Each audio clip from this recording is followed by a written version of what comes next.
서 기쁘게 받으신 줄 믿습니다.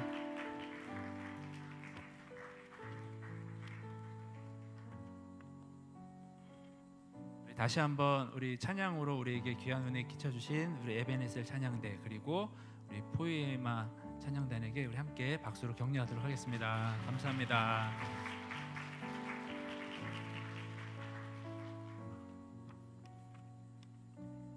지난번에 설교할 때 제가 설교가 굉장히 짧았습니다. 그래서 예배가 끝난 후에 제가 성도님들께 너무 죄송하다 그래서 오늘 설교를 준비할 때 사실 굉장히 길게 준비를 했습니다. 근데 오늘 점심을 먹을 때 담임 목사님께서 사람이 일관성에 있어야 된다 그래서 많이 줄였습니다. 그래서 오늘 안으로 집에 가실 수 있으니까요 걱정하지 마시고 우리 함께 말씀에 같이 은혜를 받는 시간이 됐으면 좋겠습니다. 성경은 신앙의 책입니다. 그래서 성경을 읽을 때 나오는 모든 말들은 신앙적인 의미로 이해를 해야 합니다. 오늘 성경 구절에 선한 말이라는 단어가 나오죠. 여기서 선하다의 의미를 상식적으로 이해를 해보면 듣기 좋은 말, 그리고 상대방이 기분 나쁘지 않게 하는 말, 배려하는 말 등으로 이해할 수 있습니다. 그러면 신앙적인 의미는 뭘까요? 하나님의 뜻입니다. 그래서 선한 말을 해라 라는 것은 곧 하나님의 뜻에 맞는 말을 해라 라는 의미로 볼 수가 있습니다. 예수님의 예를 들어볼까요? 예수님이 당시의 종교 지도자들에게 독사의 자식들아, 회칠한 무덤아, 도둑아 이렇게 이제 말씀을 하셨죠. 이것은 그 당시에 욕인데요. 상식적으로 보면 선한 말이 아니죠. 그러나 신앙적으로 보면 하나님의 뜻을 거스르는 그들에게 경고하며 회개를 촉구하는 말씀을 하신 것이니 욕이라도 선한 말이 되는 것입니다. 하나님의 뜻에 맞게 한 말이니까요. 물론 그렇다고 우리가 욕을 해도 된다라는 건 물론 아니죠. 그런데 물론 신앙이 중요하고 상식은 안 중요하다라는 것은 또 아닌 건 또 아시죠? 예를 들어서 여름 수련회 장소 답사를 다니면서 적합한 장소를 찾는데 그 조건 중 하나가 밤늦게까지 크게 찬양을 부르고 기도를 하는데 인근 주민들에게 영향이 없느냐 또 중요한 고려 대상이죠. 우리에게는 은혜 받는 소리일지 몰라도 주민들에게는 소음처럼 느껴질 수가 있으니까요. 우리가 은혜를 받자고 주민들에게 피해를 주는 건 안 된다. 이런 점에서 신앙이 중요하고 상식은 안 중요하다. 이것은 또 아니라는 것입니다. 그러나 지금은 또 예배 시간이니까 우리는 지금 이제 신앙적인 의미를 살펴보는 것이고요. 그러면 다시 오늘 성경 구절을 보면요. 선한 말은 꿀송이 같아서 마음에 달고 뼈에 양약이 된다 말씀을 합니다. 꿀송이 같아서 마음에 달고 뼈에 양약이 된다라는 의미는 한마디로 너무 좋은 일이라는 것이죠. 선한 말, 즉 하나님의 뜻대로 하는 말은 너무 좋은 일이다라고 말씀하고 있는 것입니다. 그렇다면 하나님의 뜻이 뭐냐가 관건인데요. 그 하나님의 뜻을 구약 성경에서 한 구절, 신약 성경에서 한 구절을 들어서 두 가지로 오늘 성도님들과 함께 나누고자 합니다. 먼저 창세기 1장 27절인데요. 화면에 나오는 성구를 우리 다 함께 읽어보도록 하겠습니다. 시작. 하나님이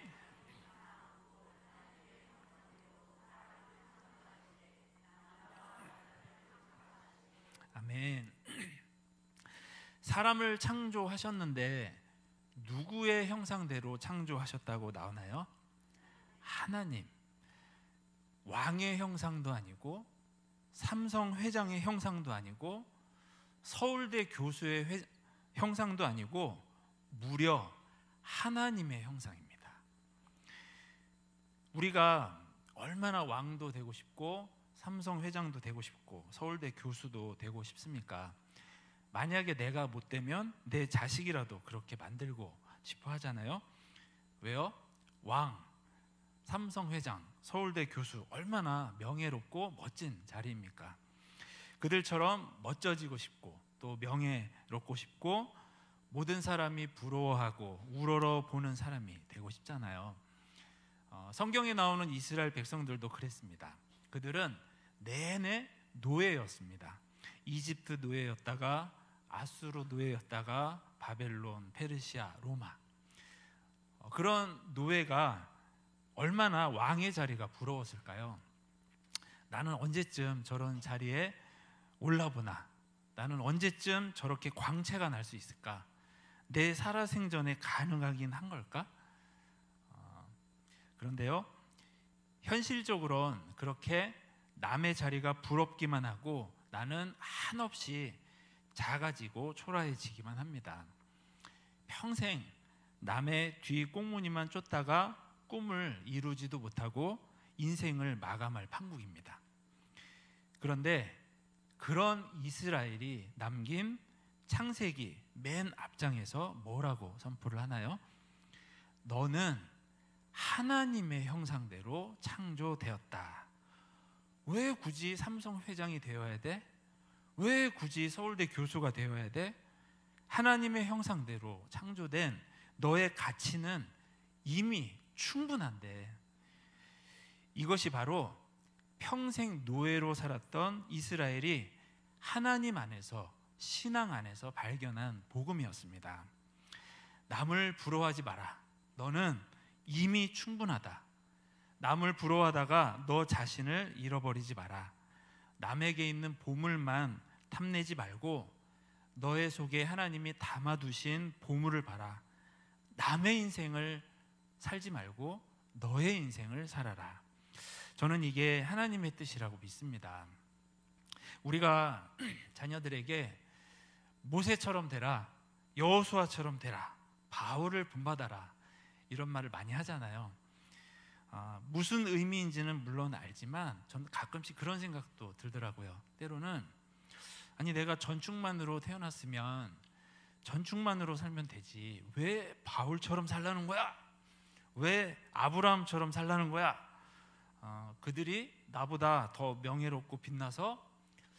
아닌데, 하나님 보실 때 그들과 나는 똑같이 하나님의 형상을 가진 사람으로 동등한데, 물론 아브라함은 나보다 훨씬 부자였고 바울은 나보다 더 똑똑했고 여호수아는 나보다 더 훨씬 더 용감하긴 했지만 그것은 그들의 삶이었고 나는 나의 삶이 있어.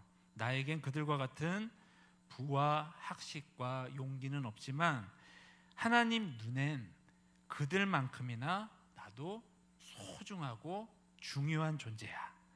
여기서의 내 삶도 나름대로 충분히 가치가 있고 의미가 있어. 이런 삐딱한 생각을 가져본다면 나 자신으로 당당하게 살 수 있지 않을까라는 생각이 들기도 합니다. 남을 부러워하면서 남 흉내내며 남을 쫓다가 그렇게 누군가의 꽁무니만 쫓는 노예로 살다가 한 번뿐인 하나님께서 선물로 주신 이 인생을 낭비하는 것이 되면 안 됩니다. 하나님의 형상을 가진 자로서 나만의 독특함을 나 스스로 존중하고요, 하나님은 전 세계 인구 중에서 나를 두 사람도 아닌 단 한 사람으로 지으셨으니 다른 사람을 부러워하거나 흉내내지 말고 내가 나답게 살려고 노력할 때 가장 행복할 수 있다고 저는 그렇게 믿게 됩니다. 우리와 우리의 자녀들을 둘러싼 이 세상을 보시기 바랍니다. 얼마나 나 아닌 다른 사람이 되라고 부추기나요? 너도 될 수 있다. 너도 성공할 수 있다. 너도 가질 수 있다. 너도 유명해질 수 있다. 그런데 이 말을 뒤집어서 생각을 해보면 아직 뭔가 되지 못한 너는 미완성인 존재다. 아직 성공하지 못한 너는 초라하다. 아직 가지지 못한 너는 부끄럽다. 아직 유명해지지 않은 너의 삶은 미미하다. 세상이 심어주는 이러한 생각을 그대로 받아들이며 우리의 자녀들이 살아간다고 생각해 보시기 바랍니다. 우리의 자녀들이 하나님의 형상대로 지음받은 자기 자신을 스스로 사랑하지 못하고 남의 인생을 부러워하며 산다고 생각해 보시기 바랍니다. 얼마나 안타깝고 불쌍합니까? 이게 바로 그런 세상 속에서 몸과 마음이 지친 영혼이 우리 교회에 왔을 때 듣게 해줘야 할 복음, 하나님의 뜻인 줄 믿습니다. 너는 하나님의 형상대로 지어졌다. 그래서 너는 이미 충분하다. 그러므로 남의 노예로 살지 말고 내 인생의 주인공으로 살아라. 남에게 있는 보물 부러워만 말고 너에게 있는 보물을 찾고 소중히 여겨라. 이러한 하나님의 뜻에 따라서 옆에 있는 분에게 선한 말을 해준다면 우리가 뭐라고 해줄 수 있을까요? 한번 해볼까요? 우리 옆에 있는 분의 이름을 넣어보시거나 혹은 성도님이라고 하시면서 이렇게 말씀해 주세요. 누구누구로 사세요. 이름을 넣어주셔갖고요. 성도님으로 사세요. 이렇게요.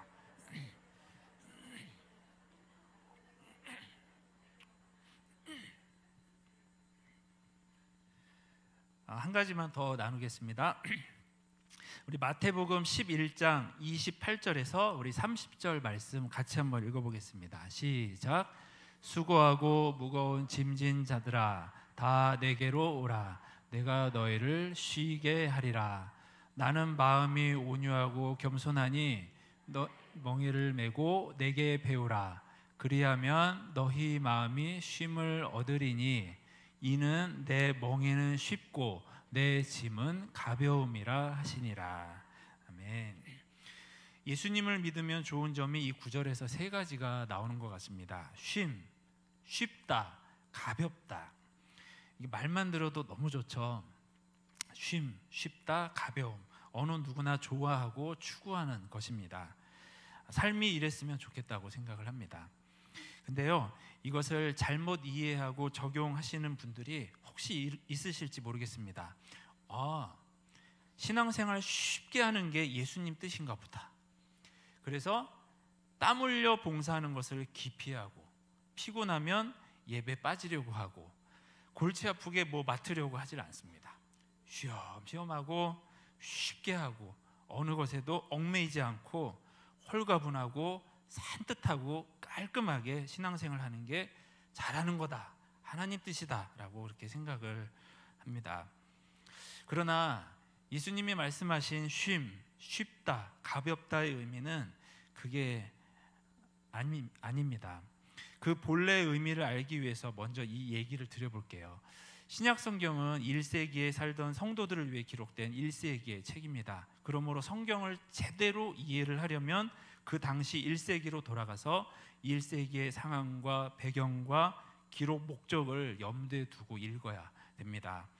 그런데 21세기에 사는 우리가 21세기의 관념과 사고방식을 1세기에 기록된 이 성경에 그대로 적용해서 읽는다면 그 의미가 원래 기록 목적에 맞게 올바르게 이해가 될까요?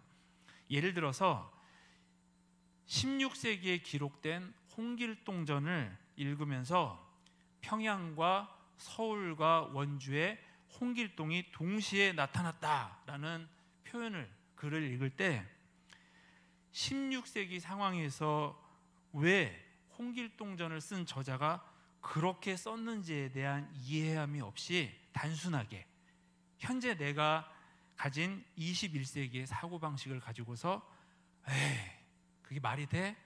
이것은 뻥이구만 라고 한다면 홍길동전을 쓴 저자의 의도와 전혀 안 맞게 읽은 것이 되는 것이죠. 마찬가지로 방금 읽었던 마태복음 성구도 오늘 우리의 기준에서 읽기보다는 그 당시 배경으로 돌아가서 이해를 해보려고 노력하는 것이 우리가 좀 더 이해받는 데 도움이 된다고 생각되어집니다. 그래서 다시 말씀으로 돌아와서요, 예수님이 사람들에게 나에게 오면 쉼을 얻을 수 있다, 내 짐은 가볍다 라고 했다면 그 당시에 사람들의 마음이나 삶이 어땠다는 것일까요? 쉼이 없었고 삶의 무게가 무거웠고 신앙생활이 괴로웠다라는 것이죠. 왜 그랬을까? 이스라엘 사람들은 하나님을 믿는 사람들이었잖아요. 근데 어떤 하나님을 믿었느냐? 하는 거 봐서 상 또는 벌을 주는 하나님이었습니다.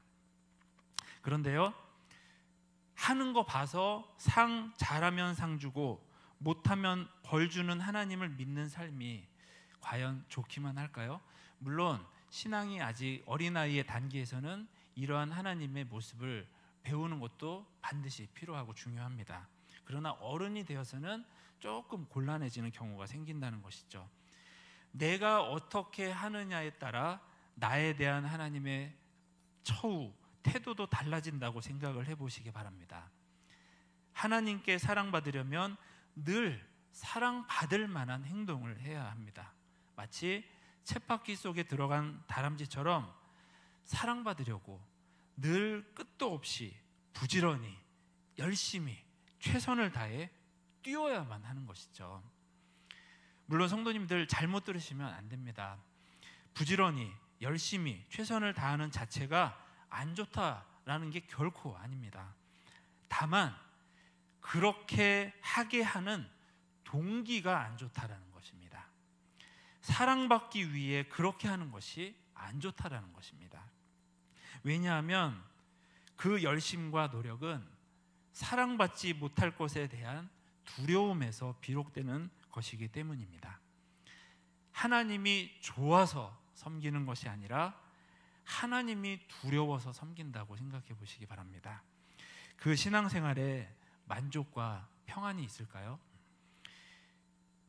그렇게 하나님을 믿던 그 당시 사람들에게 예수님이 내게로 오라, 내가 너희를 쉬게 해주겠다, 가볍게 해주겠다는 어떤 의미일까요? 열심히 하던 노력을 더 이상 하지 말라는 게 아닙니다. 그 노력의 동기를 바꿔주시겠다라는 것입니다. 어떻게 바꿔주셨을까요? 조상 대대로 믿어온 하나님이 아니라 예수님의 아버지 하나님을 소개해 주셨습니다. 조상 대대로 믿어온 하나님이 두려움의 하나님이었다면 내가 너희에게 들려줄 하나님은 사랑의 하나님이시다. 그분은 너희가 하는 것 봐서 상이나 벌을 주시는 분이 아니라 날마다 떠오르는 해처럼 또 봄이 되면 피어나는 장미처럼 언제나 신실하게 너를 사랑해 주시는 분이야 라고 가르쳐 주신 것입니다. 나의 어떠함과는 무관하게 언제나 신실하게 나를 사랑하신다라면 무엇이 바뀔까요? 사랑받으려고 노력할 필요나 이유가 사라지는 것입니다. 왜냐하면 하나님은 이미 나를 사랑하고 계시니까요. 내가 열심히 잘해야만 하나님이 내 노력과 정성을 보고 내 기도에 응답해 주시겠지 해서 하나님은 나를 사랑하셔서 내 기도에 응답해 주시겠지로 바뀌는 것입니다. 대학에 붙을까 떨어질까 노심초사하며 시험 보는 수험생의 기분으로 하던 신앙생활에서 서울대 수시 모집에 이미 수시 합격을 해 놓은 후에 다른 학교들 발표를 마저 기다리는 기분으로 하는 신앙생활로 바뀌게 되는 것입니다. 얼마나 여유 있고 편안하겠어요, 그렇죠? 물론 우리는 서울대에 붙어본 적이 없지만 그런 기분을 우리는 충분히 이해를 할 수가 있습니다. 성도님들 왜 수요 예배 오시나요? 하나님에게 잘 보이려고 오시나요? 그러면 고달파집니다. 예수님이 가르쳐 주신 하나님은 그런 분이 아닙니다. 그 하나님은 우리가 사랑하기 전에 먼저 우리를 사랑하신 분이십니다. 그 하나님이 좋아서 오는 수요 예배가 되어야 하는 것입니다. 예수님이 말씀하신 쉼, 쉽다, 가볍다의 의미가 이것이 아닐까요? 노력하지 말아라가 아니라 두려움 없이 기쁘게 노력해라, 이것이 하나님의 뜻인 줄 믿습니다. 그 이유는 우리는 이미 하나님의 사랑 안에 있기 때문입니다. 이것이 하나님의 뜻인 줄 믿습니다. 이러한 하나님의 뜻에 따라서 선한 말을 한다면 어떤 말을 해줄 수 있을까요? 우리 옆에 분에게 다시 한번 이렇게 말씀을 해주시기 바랍니다. 이미 사랑받고 계십니다. 네. 말씀을 맺겠습니다. 오늘 말에 대해서 나눴습니다.